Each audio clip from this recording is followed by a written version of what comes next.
আলহামদুলিল্লাহ, মাশাআল্লাহ। আপনারা শুনলেন, অনেকক্ষণ বুঝলেন যে আমাদের সমাজ সেবা যাকে বলছে, সমাজ খিদমাতে খালক, আরবিতে বলে, আরবি ভাষায় খিদমাতে খালক মানে কি আল্লাহর মাখলুকের খিদমত করা। আমরা সবাই হচ্ছে আল্লাহর মাখলুক, এবং কোরআন বলছে উত্তম মাখলুক, যে মানুষ, মানব জাতি আপনার আশরাফুল মাখলুকাত, সব থেকে মানুষ, মানব জাতি আপনার উত্তম মাখলুকাত।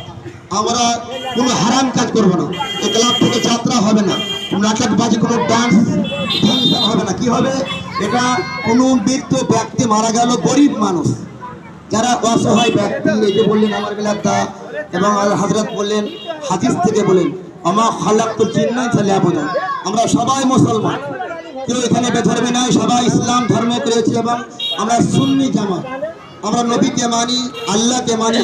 কিন্তু একটা কথা, আমরা সবাই নামাজ